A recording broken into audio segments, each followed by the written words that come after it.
Don't test that stereo. This is the Iron Sharpens Iron Show with your host, Latrice Cook. Good afternoon, KAZI listeners. You are tuned into the Iron Sharpens Iron Show, and I am your host, Latrice Cook, on this fabulous Wednesday when the weather is just chilled, and I'm loving it. And, of course, I'm dressed for the winter, and it's going to be 90 degrees in a minute. But, you know, we are excited about the fall and the winter coming in and all these holidays, and actually having an opportunity to be sitting here today giving you news, information, resources, persons, places, and things who have some kind of input into the criminal justice system. This show, as you know, the Iron Sharpens Iron Show, is all about providing information for those who have previously been incarcerated and or their families, and even those persons that may be experiencing some issues because of having a felony background. And so I am always excited about this opportunity to have a voice that actually can go over the airways to many places all over, to all of the listening audience that is outside of Texas. Thank you so much for your listenership. We sure appreciate you. The Melge Justice Center, which is the organization I founded 19 years ago, 512-473-2525. We are a resource provider for those persons that have this ill, and we pride ourselves on being the best of the best. So shout out to the wonderful staff members who are sitting in waiting for your phone call at the Melge Center.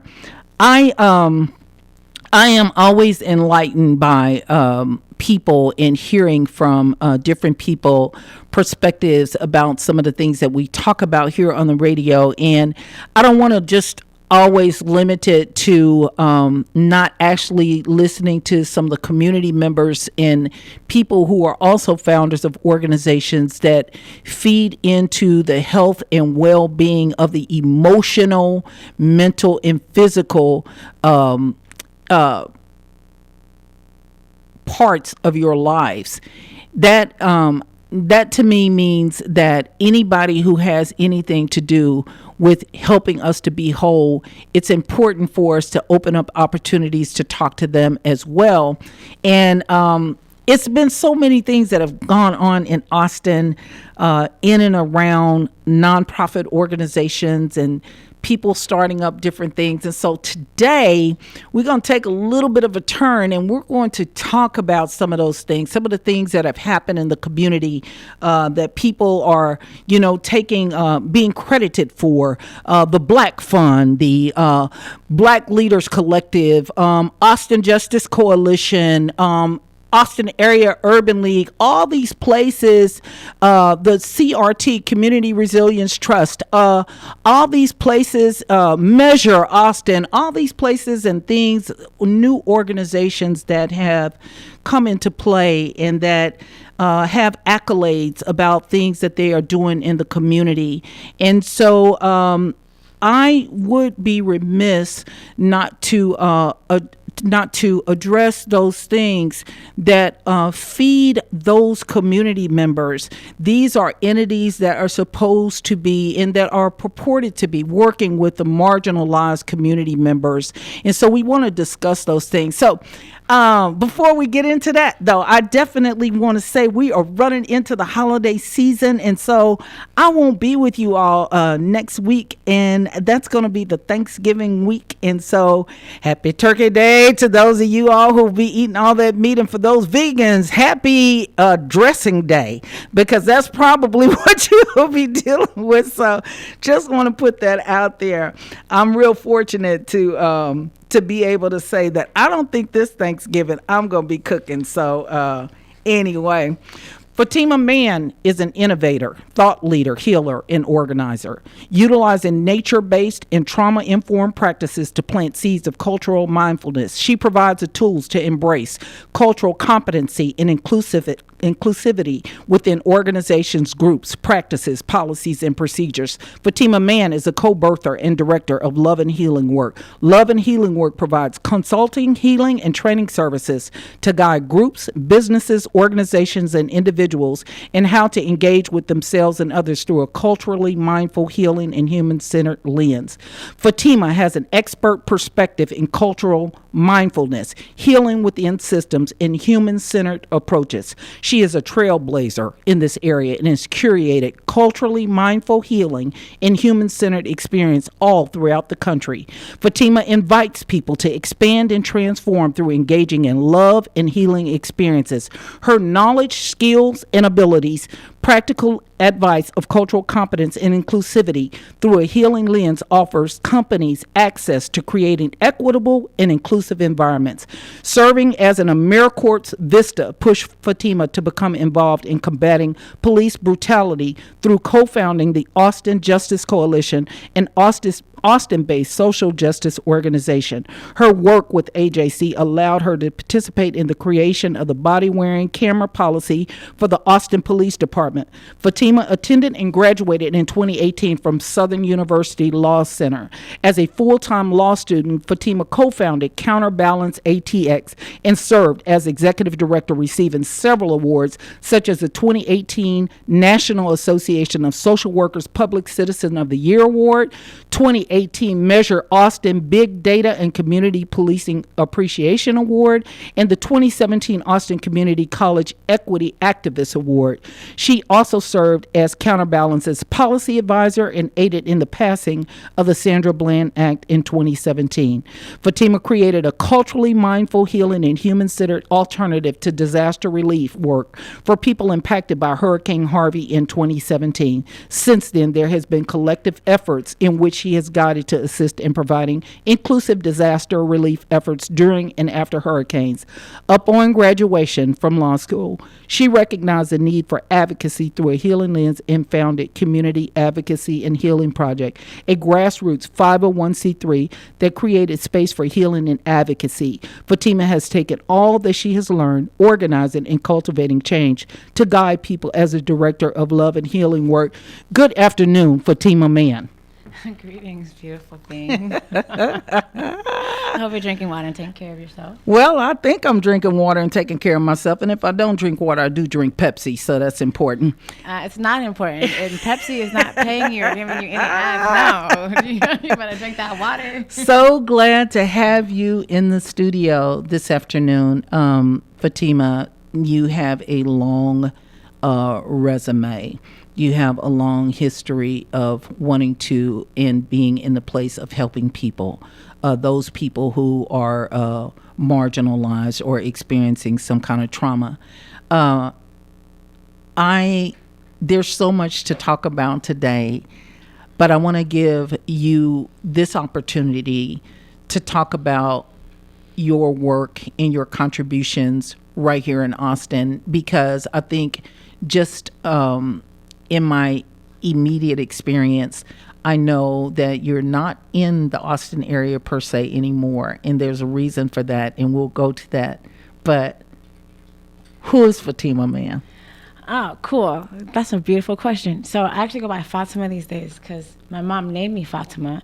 But what happened was, colonizers. And because of colonizers, my mom decided it was cool to say my name was Fatima because Fatima was easier for the colonizers to say.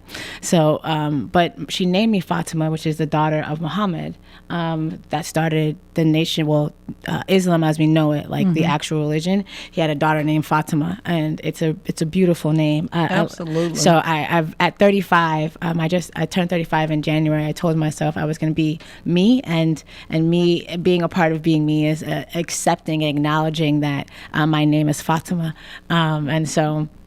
Yeah, so who am I and the work that I've done in Austin? So I always believe I'm a vessel, and I've done what I would want people to do for me if I were in the same or similar situation as those that I've been fortunate enough to service.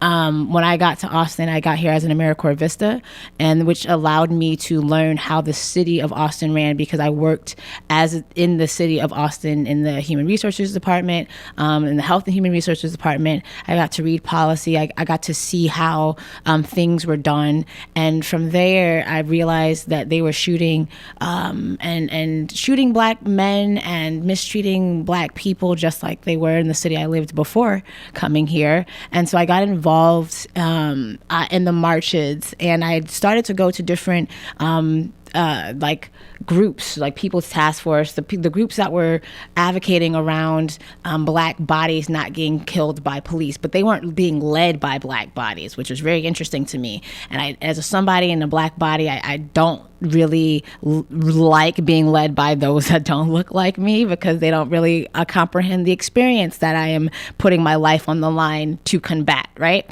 So I met Chaz laying in the middle of the street blocking traffic. There was this march in front of APD, and I spoke at this march, and then I laid in the middle of the floor, and that's where I met Chaz. And from there, I started seeing Chaz around a lot, and he was speaking at the same places I was speaking. He had helped facilitate the march at MLK, at UT, at the Capitol, and I actually ended up speaking at that. And then from there, we learned, well, it was a lot happening. But anyway, so I ended up starting AJC with Chaz Moore, and then going off to law school. And from learning about the laws and how laws are written, I came back, and the Austin Police Department had just started to write their body-wearing camera policy. That's where I met Kathy Mitchell. And I started to do work around policy and learning that there should be, there's a difference between will and should, and changing words like that matters. And law school taught me that. I didn't know that before I went to law school.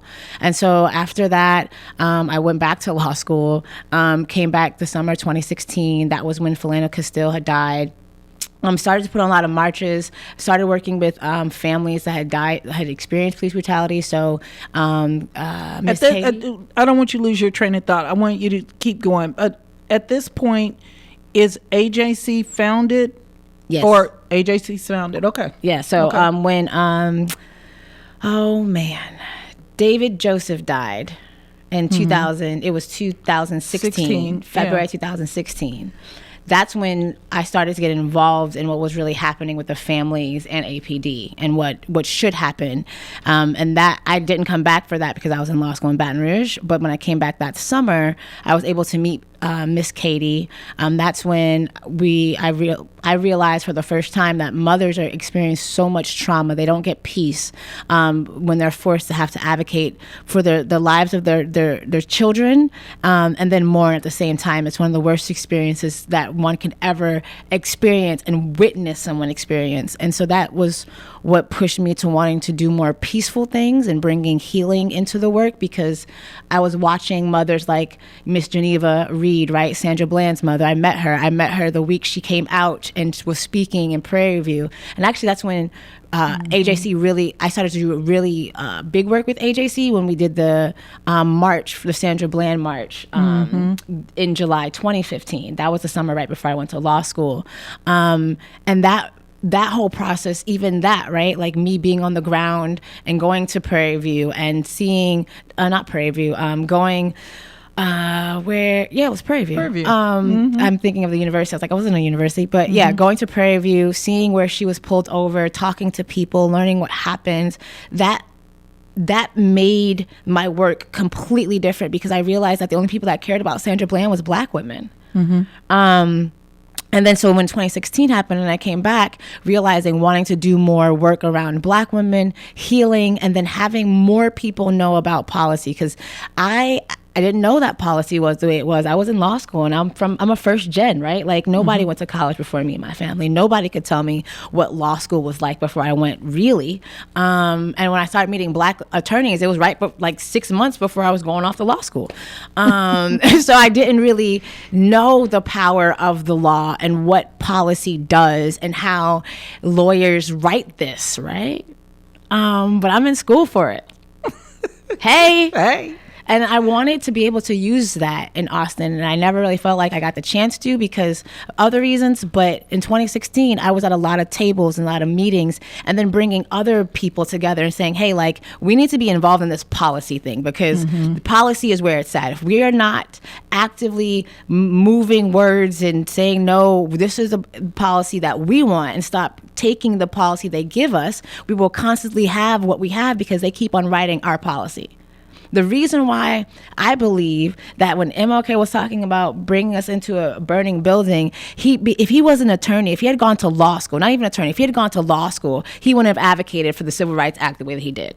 Because he would have understood the impact of it. He would have understood that it would keep being coming up into Congress to be voted on as much as they wanted, because that's how it was written. That's how the law was written. It was written to be voted on continuously. That's why it gets attacked all the time in Congress. No one pays attention to that part of the policy that was happening at the same time.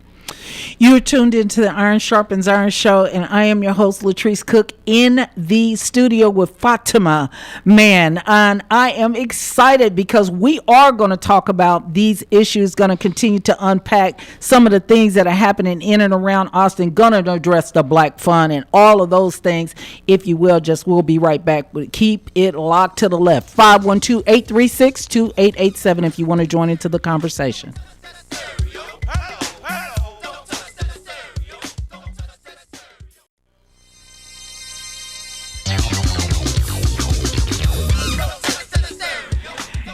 And we are back. You are tuned into the Iron Sharpens Iron show this Wednesday afternoon, this glorious Wednesday afternoon, and I am in the studio with Fatima. Am I saying that right? Yeah, yes. Yeah, yes, I'm giving her name the correct that it needs and pronunciation. Thank you. She's over Fatima. I am. She says she's not colonizing that name, not another day. Nope. And I also read something else that was really interesting about what you said about your cell phone. And I don't want us to miss addressing that in the end of this, because I thought that was so powerful. And it was actually relieving to me to read that. Because as a person who is constantly contacted, and sometimes I feel so weary from just the conversations and watching people call, text constantly. Even when I'm off and trying to enjoy a weekend, I'm receiving calls about issues and things. And I often wonder how life was before cell phone. And I remember that. And I remember not having the stress, because I have a house phone, and in our office we have landlines. So there are ways that if I didn't have that phone, when they called the office, they would get our recording, and we wouldn't check those messages until Monday. But because I have a cell phone constantly connected, not one cell phone, not two cell phones, but 3 cell phones. Oh, yeah, no. That's a no for me. That is, so what you posted was phenomenal about getting rid of your cell phone come December, that people need to know how to contact you in other ways, because you were going to free yourself not only from the noose of having people having constant access to you, but also the expense of having that. Yeah. That's powerful. I don't want the expense anymore. Life is about choices, and that's what it means to be sovereign, is to be able to choose what you have and not believe that you have to have what society says you have to have. That's not a choice. That's me saying that, society says I have to have a cell phone to have a cell phone, but I'm 35. I remember when I got a cell phone. I remember when the access became a thing constantly, and I remember when there wasn't, when you had to have a house phone and all those things. My grandma still have a house phone. She's 84. Yeah. You know what I mean? So yeah. I do not subscribe to what society says is true, because why do I have to? If it don't work for me, it don't work for me. And honestly, I don't want a contract with some big business and I don't want it. I don't want any of it. I don't want you don't want to track it, you know why? I don't want it. I want to talk about the Black Fund. Okay. I just want to shift gears, and we're going to go back to AJC and all that, but I want to talk about the Black Fund, because the Black Fund is something that is now a big deal in Austin. There are people that are actually on magazines and in the newspaper, Newsbreak. Shout out to Mike Nellis, who forgot who we were. But I just want to talk about that, because I want to. What are your thoughts on the Black Fund being prepared, let's just kind of talk about what we know about the Black Fund. All right, so first there's a whole lot of things that happens when people are traumatized and are not regulated in their nervous systems. And what happens is people who aren't rested, aren't hydrated, don't eat, don't sleep. All these people, when you are like that, we make really horrible decisions from this place of hunger, from this place of being tired, from this place of being dehydrated, right? We're all this water, and most of us are walking around dehydrated and thinking that we're making real decisions that have the impact that we're seeking. So I'm going to start with that. I like that. Right?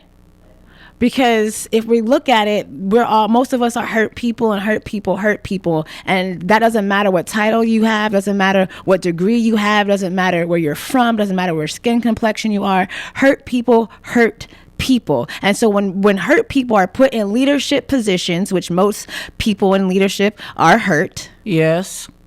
Right? Yes. We experience vicarious trauma, even if we're like, well, I am loved and I eat well and blah, blah, blah. But yes, and if you're talking and working with people that are traumatized, you are experiencing a level of trauma in that, right? That's called vicarious trauma. There's a word for it.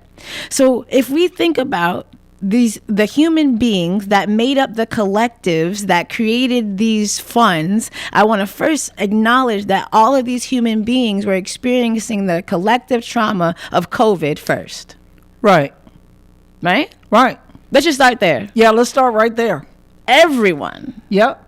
Unless they have the tools to acknowledge their trauma and their triggers and their breath and regulate their nervous systems going into these meetings, most, if not all of the people on the various collectives that popped up during COVID were experiencing their own personalized trauma, because we were all on shutdown.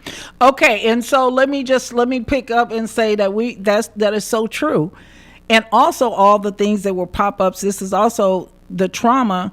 But we are always traumatized, especially as Black people, financially traumatized. Yep. So this is how it gets good, right? Yep. Because Black people in Austin, Texas aren't seen as people, and we're not heard, and we're not listened to, not even by other Black people. It's unfortunate, but we've all been conditioned to make it seem that Black people don't have voices. And we're going to be real, specifically individuals that the world will call Black women. We are so disrespected in this here city of Austin, Texas. And so the Black Fund would not be a Black fund, but for Black women advocating on the CRT about philanthropists in Austin who do not give Black organizations money. Never. And then Never.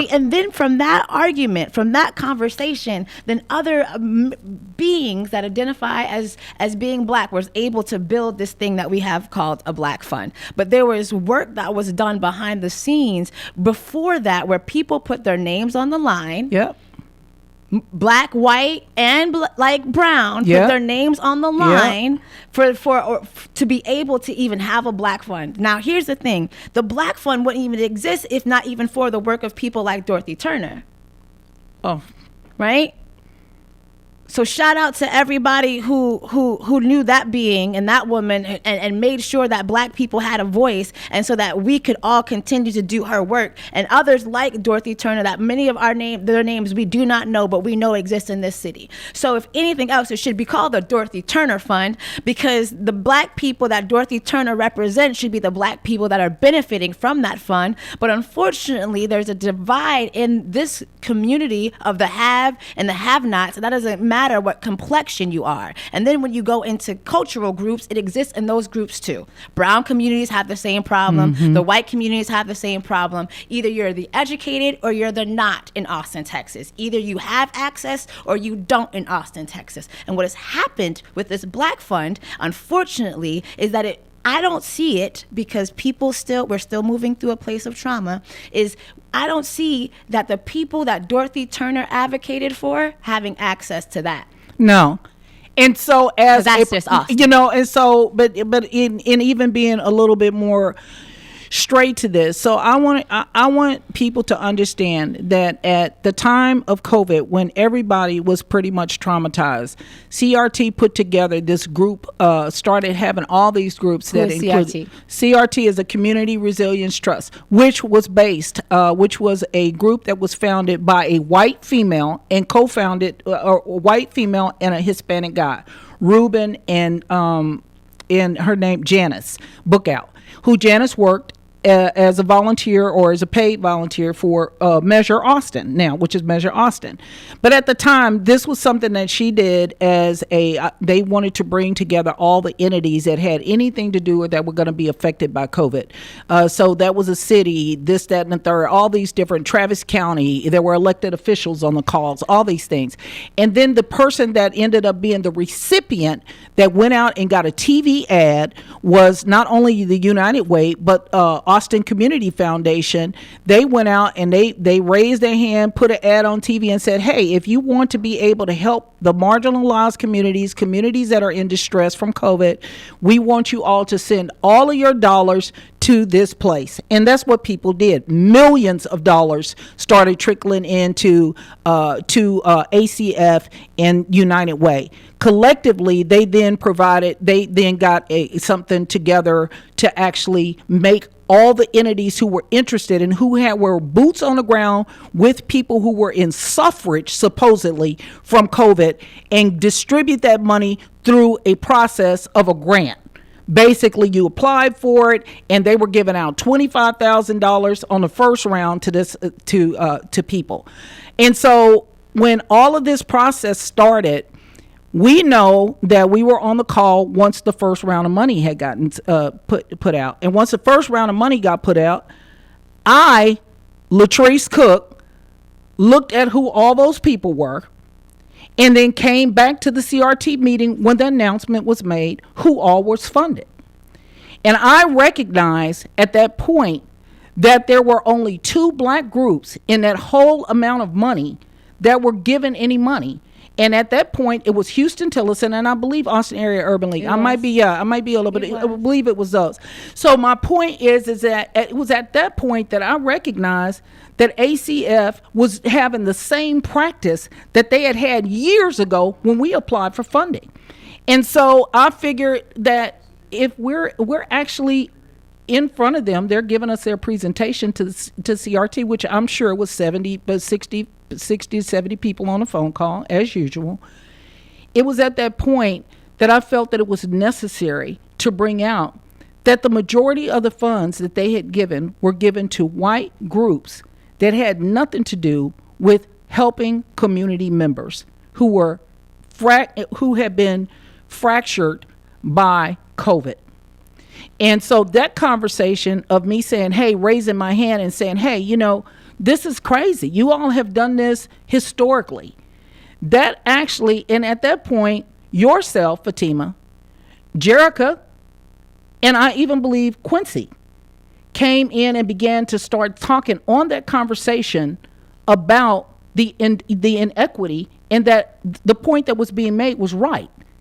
So that actually opened up the initial conversation that happened with Mr. Nellis. Am I getting the story right? I just want to make sure I got the story right. Do we have someone on the line? Okay. Yeah, that's how I remember it. Caller, thank you for holding. You're on the Iron Sharpens Iron show. We don't hear you. Hey, can you hear me? Yeah, we can hear you now. Oh, hello. Nice. How are y'all today? We're doing great. Who's calling? This is Stephen Brown. Hey, Stephen. Good to have you y'all? on. I thought you would be sitting here with us, but we want to hear from you. Yeah. No, I was occupied at the hospitals, but I've tried to listen to some of the show, and sounds like y'all are having some spirited conversation. Yeah, we're gonna get it more spirited in a minute. Well, perfect. I'm happy to join the conversation. Hang on with us, Stephen. So, Fatima, go ahead. So I think, again, for me, right, because I want to talk about the problem. And the problem is, this, I'm going to say it how it's going to need to be said. No, thank you, James Baldwin. Ancestor James Baldwin talked about in his book, The Fire Next Time, about the issues with liberal progressive white people, and he says those are the scariest, those are the worst kinds, right? Like paraphrasing, right? Austin and has the ability of putting people into power that are appropriate for them, right? And that's to go back to the MLK and the Malcolm X. People, white progressives loved like Dr. Martin Luther King. They did not like Malcolm X, right? But white body people they present us with leaders, but they're not the black people's leaders. They're just leaders that are black, and those are two separate things. Wow. And that goes for everybody. There's the same thing in the Latinx community, right? Like there's leaders that are down for the people, and then there's leaders that are not, right? But they're the same complexion, and those people who are been chosen by the Latinx community and the black community to be the leaders aren't the people that are on the ground, that the people who actually are doing the work actually respect. And that's the conversation is we need to stop like allowing the white body people to choose the leaders and allow the people who are actually being impacted to choose our own leaders, and then white people, then support them, right? Stop supporting the people that the people don't support. And that's the problem. The people tend to support people that are safe and are comfortable and that they can co-sign. And I'm saying that to say there are people that have been in Austin for 20 years doing work. Your organization is 19 years. And a lot of these organizations, if you look at it, are led by women that are black, and they are not getting any love. Miss Coach Rose fed 103,000 people. Yes. 103,000 people. Smith. Yeah. Right? Where's her, like, she should not have to worry about anything, but she worries about a lot. And not since a worry, but like her bank account doesn't look in the way that one would hope that it looked, as someone who has physically been on the streets, buying groceries, knocking on doors in neighborhoods like Elmwood, right? That's Elmridge, that's right here on 12th and Airport, that mostly is filled with people that are on government assistance that people are like not thinking about. You have organizations led by black women like Dr. Courtney Robinson, who is like key to the school to prison pipeline and making sure the black kids in Austin don't get locked up, and she has utilized her degree and her background to do so. But people don't talk about the organizations that have been here, the black women that have been here. Yep. And to me, that's and the black women that have made things happen that don't. Their organizations, they have to like literally burn out and be stressed out, and they can't be, because they're so busy trying to make sure that the people that they serve have what they need. But then there's people who don't have, like, people are just throwing them money and they sitting comfortably at home and they're not on the streets grinding. No, and just, white, black, or indifferent. And and let's not, I want people to understand that when you talk about these things, for me, I'm talking about it from a place of love, because I want you to get free. I really want us to start getting free. We have so many people who are out here who are leading organizations who are in bondage. And basically, because they're in bondage, and when I say bondage, it's because you're looking for a certain dollar. And the dollar is what moves you. Not that you've been called to it, and not the condition of the people. Money moves you. And if it wasn't for money, you wouldn't move. And I'm not saying that people should do this work and be broke. I'm not saying that. But what I am saying is that when you begin to sell out the issue that still plagues us, these organizations that are getting hundreds of thousands of dollars and stuff, we still have a mass of people in Austin that are really in suffrage for the things that you say that you're going to help them get out of. I think that that's really important. I want us to understand that this conversation is not about anger. This conversation is about love, because I want you to get free. I want you to get free even of the trauma that you're presenting yourself wrong. You're presenting yourself as you're an imposter, because you're standing in the way of being able to get real work done and real justice to people who truly need it. And I think that that's important, that we really understand that this is not about, trying to, because, people will say this when they'll say that you're jealous, or that you feel some type of way because you're not getting this. No, it's not about that. It's about telling the truth. and in being truthful in the work that we do and for the people that we do it for. I even take it to a different level because this, like, it's factual, right? Some of these things we just talking about facts. You're not even there's a difference. Truth is relative, facts are not, right? That's what you're saying. Like, truth is the people have this idea of what a truth is. No, this is the facts. The fact is, on this day at this time, this happened, right? So for example, for me, I this is all love for me. This is just these are the facts that happened in my life that has caused me to have the truth of. It was a heartbreak for me in Austin, right?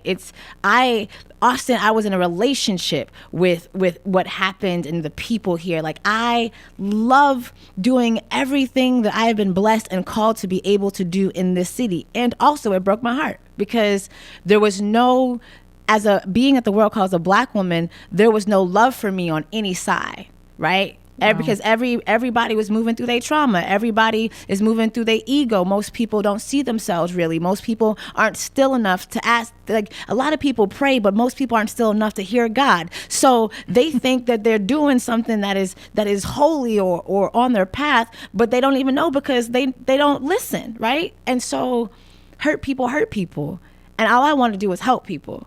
And I'm not going to war my people and other people that are hurting because they're accustomed to fighting. I don't fight no more. It don't have to, you don't win with fighting. That's not how we do this. And so what happens, I feel like, with this fund is that when money comes in, people fight and they don't recognize that they're fighting, instead of somebody saying, and unfortunately, we have been conditioned to leave people alone and have this cancel culture. So we don't have elders anymore because we don't want to sit down with the elders and have the elders really tell us about ourselves, because a lot of us out here losing our minds and we need to be eldered. We need some eldering, but elders don't want to deal with us because we've made it real hard to deal with us. And then a lot of us are like, hey, can somebody just older can talk to this person, because this person can't see themselves. And it can't be from my generation and it can't be from their generation. Has to be a higher generation. I haven't seen that in Austin, in the generational, like, get your life together in any group.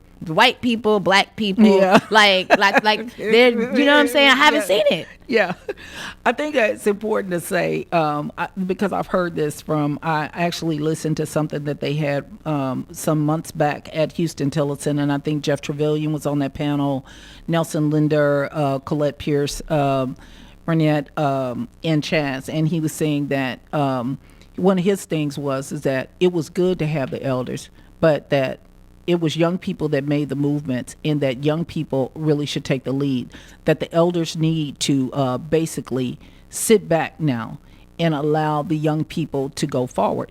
And my agreement with that is that I always feel that we need to be preparing the generation behind us to take over and take charge.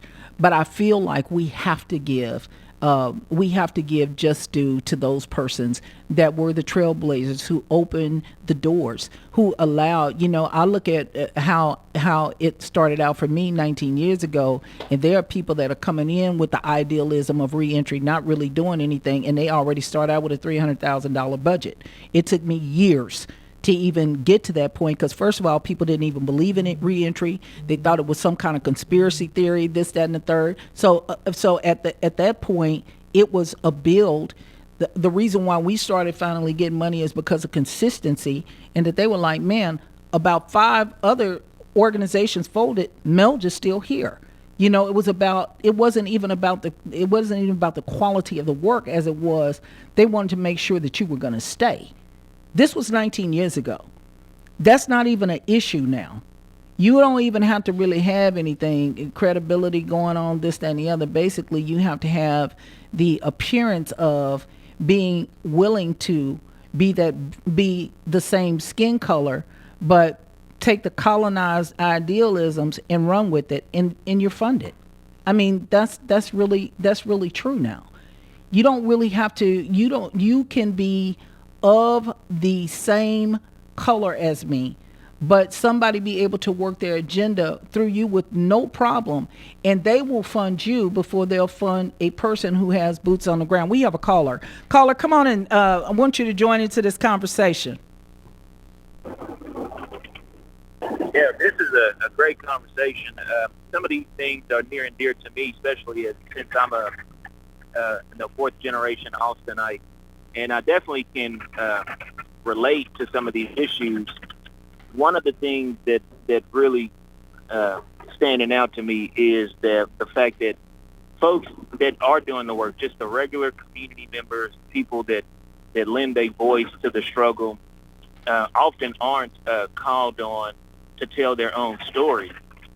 One of the things that I have seen is a lot of the organizations will take the narrative. I'm sorry, this is kind of loud. Will take the narrative of some of the folks that have been here doing this work, and they have found a really nice way to monetize and to check certain boxes that will allow them to look attractive for funding. I think the issue is sometimes the people that are lending their voice, telling that story, they're doing it from such a genuine place, and they want to see change and they want to see things happen. And some of these groups, to be quite honest, I feel like in my observation, have been a little predatorial, and they've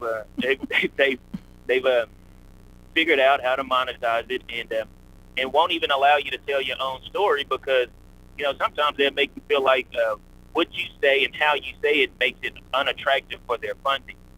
And right. So I think we have to be careful with always making sure that we bring the people that we say we're supporting to the table and allow them to tell their own stories, even if it doesn't make it attractive for funding. This is why I value independence so much. We can't just continue to have leaders or folks to say they represent. My thing is this: I never want anyone to say, whether you're a city council, mayor, an advocacy group, you should never be able to say that you represent a guy like me when you don't speak to me, when you don't even talk to me. I agree with that. Same. Yes. Same. So how can you represent me? You don't. You don't, and you're more than happy to marginalize me or not invite me or guys like me. I know guys like Corian Williams that are doing this work and have been fighting. I mean, Fatima, I know the work that you've done. I mean, there's a lot of people who do this from a genuine space, and I've seen the marginalization that takes place because they feel like one, it's either intimidation or insecurity. They don't want folks at the table, but I disagree. I think we all have to be at the table. We all have something to add to the gumbo. We all have a perspective, and if we are going to make any kind of change, we need the sum of all the parts. And when you marginalize folks, and we have folks, I do believe and stand on feeling like we have some people in place that are really attracted to the notoriety. Yes. Being seen, and I feel like this is fueling a lot of folks' desire to be important in their ego. And what happens when we have that in play is that those folks are more compromisable. And I don't want leaders that will sell out the black community, sell out our narrative, make themselves attractive for funding, marginalize us. Those are colonial tools. Marginalize us so that they can continue to be the only voice in the room. I just feel like there's been no fight. We study history. We understand what's going on. There's been nothing done positive when we play games like that. So I'm really happy that we're having this conversation. And again, it is out of love. It's out of observation. It's out of people being able to tell their truth and add their perspective to this formula to defeat the white supremacy system. I just want to say to what you're saying, Stephen, because I wanted to ask you something really quick about Givens, but there are people that are divisive voices, or that people feel are voices that are negative. I bring up Tiffany Washington because she is one of the only black farmers that is in the immediate city of Austin that is actually like pushing the farming, all these things, and she has had a negative. She has lent her voice to some of these things that she felt was basically people that were being promoted who really didn't have their hands on the plow, and because of that, you say a person is whiteballed, but she was blackballed in so many ways to limit her voice. She's crazy. She's this. She's that. Same with myself. If you're a voice, I think. Same with me. Yeah. I think Carrie Mitchell told somebody I was loony. There are people when you speak and you are not afraid to speak and you are not bought. Your voice is not purchased and paid for. When you have nothing to lose. Yeah, you have nothing to lose. I mean, those persons who would prefer, like Stephen just got through saying, they want to say the right things. They don't want to, they don't want to rock the boat. So if you rock the boat, or if you address or ask questions about things that have historically hurt us, we're not supposed to do that. So you're not invited. And so even with all these things that are going on in Austin and stuff, are we starting to invite those people who never, ever, ever get in the room? I haven't had one person from any of these entities call our organization and say, hey, we want to invite some of the guys that you all have that are on parole or whatever. Can you tell them about the Brothers Brunch? I mean, can they come can we sponsor them to come and be a part of the African American Leadership Institute or whatever it is? I mean, we have got to start including the people that we say that we're working for. But how, when we live in a society that's colonized our consciousness into believing that there's a certain group of people that should be treated a certain type of way just because, fill in the blank. That's our world. And it doesn't matter what race we are. It just happens so that we're talking about what's going on in the Black community, but this is happening in every single community, right? There's a group of people who have, there's a group of people who have not, and there's a group of people who take from, and there's a group of people who need it, and then there's a whole group that is blocking like everything else. And most of those people, again, are traumatized. Wow. Yeah. Well, I think, Latrice, when it comes to inviting those folks, I think that I think it may be done in not an impactful way. I think that they don't mind having conversations or, having a drink or, talking to those folks just so they can take notes and kind of get their story down. But I don't know that those folks actually get invited to the actual meetings where things can take place. I say that, for example, with some of the experiences I've had, it's as a fourth generation Austin life, I had unique experiences and unique trauma to me here in Austin. And for folks that I represent and folks that I consider myself in community with, there's a part of us that are still looking for reconciliation. Mm-hmm. And there's a part of us that are still looking for answers to what happened to our grandparents, to why these zoning things were able to take place. There's folks like myself that know some of the history, and a part of the solution or a part of the equation of our healing is us getting reconciliation. And so sometimes reconciliation doesn't sound that attractive for funding, and so we will have groups that will say, well, let's not bring Stephen to the table because he knows some of the history, and city will use some of those groups to stay away from talking so much or focusing on the history. For example, at Givens Park, because I know the history and what they did with 2 Ode Anderson, it was important to me that when we started redesigning the park and was a part of that conversation, that the slides be black and gold. Right? Yeah, that's nice. So someone who doesn't know the history, the city or these groups will jump in and kind of just move the needle along because they check the box. They have a black or brown led person, and this person may not know the history as much, nor do they want to focus on it as much. They're focused on getting a project done so they can add it to their portfolio and platform, and then they can continue to get the funding. That's kind of the pattern. I'm free to apologize if I'm wrong, but first prove me wrong.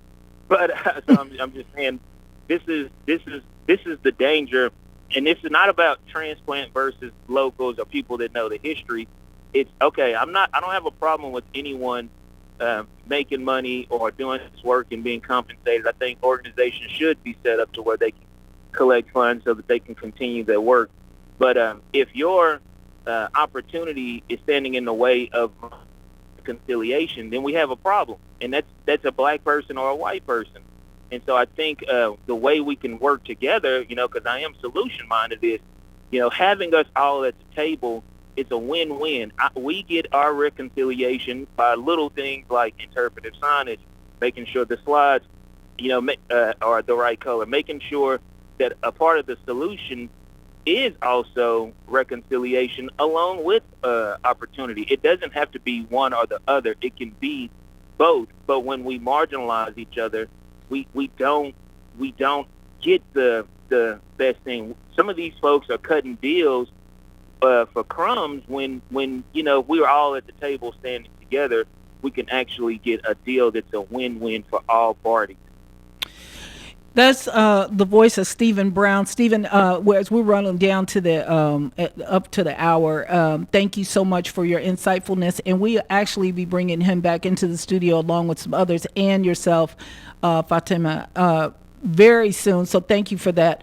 512-836-2887. If you want to call in, I want you to give your thoughts, your closing thoughts on,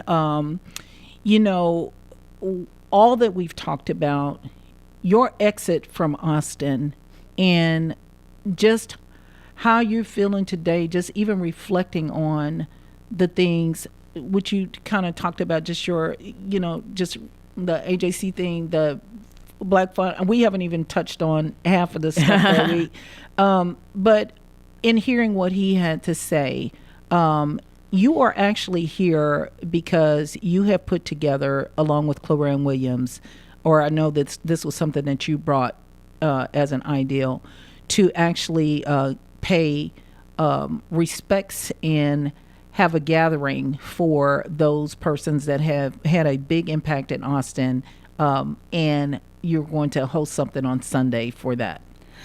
Yeah, so celebration, it's a loving healing work, celebration of life. I do these experiences where we come together, we heal, we accept, we release, and we call in and we manifest the things that we want, and we move the trauma through our bodies. So a lot of times trauma blocks our blessings, so we're going to do some work and there'll be some affirmations, but we're doing it from this place of honoring Jacori Odu, Louis Conway, and Lawrence Parrish. I knew all of them, and each of them had something to do with me, and I know that they touch a lot of people in Austin. So the goal of this experience was really selfish, was to just really gather with people who wanted to gather to honor these beautiful souls that we all, to again impacted my life in ways that I didn't know until I had to grieve them, right? So just having that space for that. And I'll say grief has been a big thing, grieving leaving Austin, grieving not being seen, grieving not feeling heard, not being respected, and respect. Not being paid. Yeah, I mean, right? Like being in a capitalistic society, realizing that I had to struggle financially in ways that a lot of people didn't have to struggle and still aren't struggling. And my bank account still looks like I'm struggling, but I'm not. I'm happy, but still saying that I've done a lot.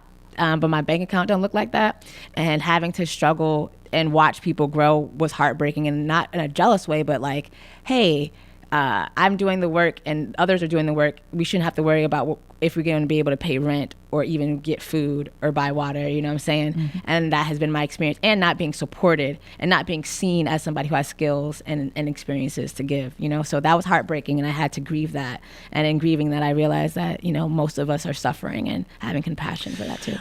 What time is that event on? Tell about where and what time. Please come. It's at 2 p.m.